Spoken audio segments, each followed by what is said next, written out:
രാസസ് food book. നമുക്ക് easy ആയിട്ട് കുബൂസ് കൊണ്ട് ഒരു സ്നാക്ക് എങ്ങനെ ഉണ്ടാക്കുന്നത് നോക്കാം. ഈ നോമ്പിനൊക്കെ ബാച്ചിലേഴ്സിനൊക്കെ എളുപ്പത്തിൽ ഉണ്ടാക്കാൻ പറ്റിയിട്ടുള്ള റെസിപ്പിയാണ് കേട്ടോ. ബാച്ചിലേഴ്സ് റൂമിലൊക്കെ മിക്കവാറും റൂമിലും ഈ ഒരു കുബൂസൊക്കെ ഉണ്ടാകുന്നതാണ്. ഈ ഒരു സ്നാക്ക് ഉണ്ടാക്കാൻ വേണ്ടിയിട്ട് ഇതേപോലെ ചെറിയ കുബൂസാണ് നല്ലത്. 2 ടൈപ്പിലുള്ള കുബൂസ് വരുന്നുണ്ട്, വലിയ കുബൂസും വരുന്നുണ്ട്, ഇതേപോലെ ചെറുതും വരുന്നുണ്ട്. ചെറുതുമാണ് ഏറ്റവും നല്ലത് കേട്ടോ.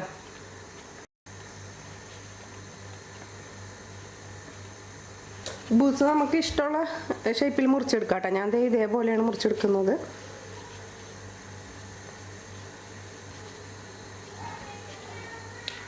അപ്പം ഞാൻ ഈ ഒരു കുബൂസ് 2 രീതിയിലാണ് പൊരിച്ചെടുക്കുന്നത്. ഒന്ന് മധുരമുള്ള രീതിയിലും ഒന്ന് എരിവുള്ള രീതിയിലും. അപ്പോൾ ചിലവർക്ക് മധുരമായിരിക്കും ഇഷ്ടം, ചിലവർക്ക് എരിവായിരിക്കും ഇഷ്ടം. അപ്പോൾ നിങ്ങളുടെ ഇഷ്ടത്തിനനുസരിച്ച് ചെയ്യാം കേട്ടോ. അപ്പോൾ നമുക്ക് എങ്ങനെയാണ് ചെയ്യാൻ നോക്കാം. നമുക്ക് ആദ്യം കുബൂസ് മധുരമുള്ള രീതിയിൽ എങ്ങനെയാണ് പൊരിച്ചെടുക്കാൻ നോക്കാം കേട്ടോ.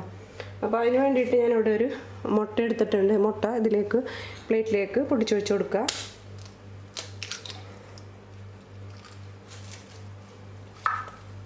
പിന്നെ ഒരു 1/4 കപ്പ് പാൽ ഒഴിച്ചു കൊടുക്കുക, സാധാരണ പശുവും പാൽ. 2 നുള്ളു ഉപ്പിട്ട് കൊടുക്കുക. 2 നുള്ളു ഏലക്കാപ്പൊടി ഇട്ട് കൊടുക്കുക.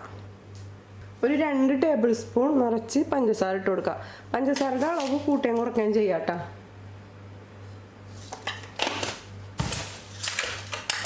ഇതെല്ലാം കൂടിയിട്ട് നന്നായിട്ട് കൂട്ടി യോജിപ്പിച്ച് കൊടുക്കുക.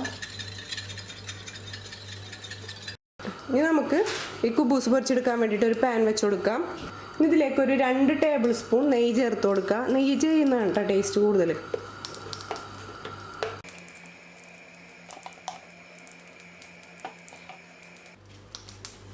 ഇനി നമുക്ക് നമ്മൾ റെഡിയാക്കി വെച്ചിരിക്കുന്ന മുട്ടക്കൂട്ടിലേക്ക് നമ്മുടെ കുബൂസ് ഒന്ന് മുക്കിയെടുക്കുക. ഒരുപാട് നേരം ഒന്നും ഇടണ്ട കേട്ടോ. 2-3 തവണ അപ്പുറത്തേക്ക് ഇപ്പുറത്തൊന്ന് മറിച്ചിട്ട് കൊടുത്താൽ മതി. ഇനി ഇതിലേക്ക് ഈ പാനിലേക്ക് വെച്ച് കൊടുക്കുക.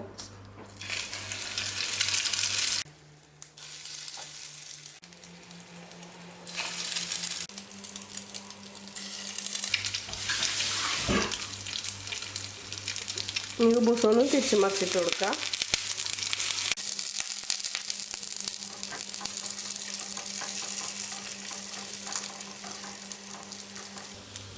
അപ്പോൾ ഇത്രയേ ഉള്ളൂ മധുരമുള്ള രീതിയിൽ പൊരിച്ചെടുക്കുന്നത്. ഇനി നമുക്ക് എരിവുള്ള രീതിയിൽ എങ്ങനെ ഉണ്ടാക്കുന്നത് നോക്കാം. അതിന് വേണ്ടിയിട്ട് ഒരു ഗ്രൈൻഡർ എടുത്തിട്ടുണ്ട്. പിന്നെ ഒരു തക്കാളി അതൊന്ന് ചെറുതാക്കിയിട്ട് അരിഞ്ഞിട്ട് ഇട്ട് കൊടുക്കുക. തക്കാളി ചെറുതാക്കിയിട്ട് അരിഞ്ഞിട്ട് ഇട്ട് കൊടുക്കുന്നുണ്ട്. പിന്നെ ഇതിലേക്ക് വേണ്ടത് 1 ടീസ്പൂൺ മല്ലിയില, പിന്നെ ഒരു മുട്ട ഇതിലേക്ക് ഒഴിച്ചു കൊടുക്കുക. പിന്നെ വേണ്ടത് ഒരു സവാളയാണ്. ഇതും ഇതേപോലെ ചെറുതാക്കിയിട്ട് അരിഞ്ഞിട്ട് ഇട്ട് കൊടുക്കുക. സവാള ഇതിലേക്ക് ഇട്ട് കൊടുക്കുക.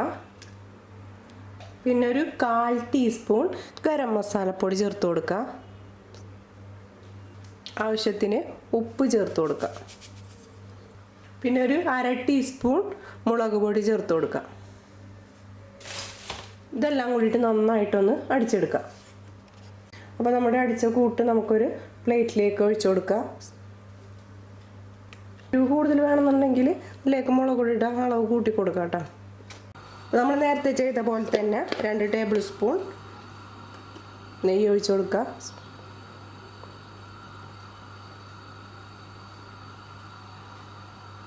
കുബൂസ് ഓരോന്നായിട്ട് നമ്മുടെ ഈ ഒരു കൂട്ടിൽ മുക്കിയതിന് ശേഷം പാനിലേക്ക് വെച്ച് കൊടുക്കുക.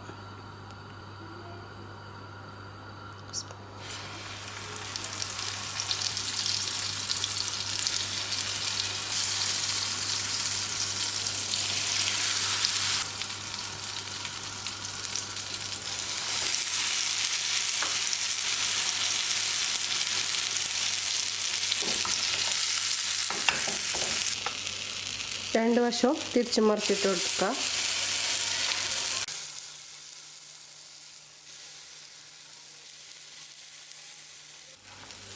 അപ്പം ഇത്രേ ഉള്ളൂ കേട്ടോ പണി. ഇപ്പം നമുക്ക് എളുപ്പത്തിൽ ഉണ്ടാക്കാൻ പറ്റുന്നതാണിത്.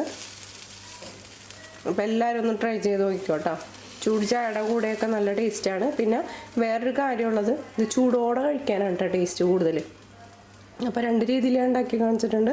ഒന്ന് മധുരമുള്ള രീതിയിലും ഒന്ന് എരിവുള്ള രീതിയിലും. അപ്പോൾ ഓരോരുത്തർക്കും ഓരോ രീതിയിലല്ലേ ഇഷ്ടം. അപ്പോൾ അത് നിങ്ങൾ ട്രൈ ചെയ്ത് നോക്കുക. ചൂട് പണിയൊന്നുമില്ല. കുബൂസൊക്കെ ഇപ്പോൾ എല്ലാവരും റൂമിലുണ്ടാവുന്നതാണ്. ബാച്ചിലേഴ്സിൻ്റെ റൂമിലൊക്കെ കുബൂസൊക്കെ ഉണ്ടാവുന്നതാണ്. അപ്പോൾ എല്ലാവരും ട്രൈ ചെയ്ത് നോക്കുക. അഭിപ്രായങ്ങൾ അറിയിക്കുക. അപ്പോൾ അടുത്ത വീഡിയോ ആയിട്ട് വരുന്നവരെ ഓക്കെ, ബൈ, സി യു.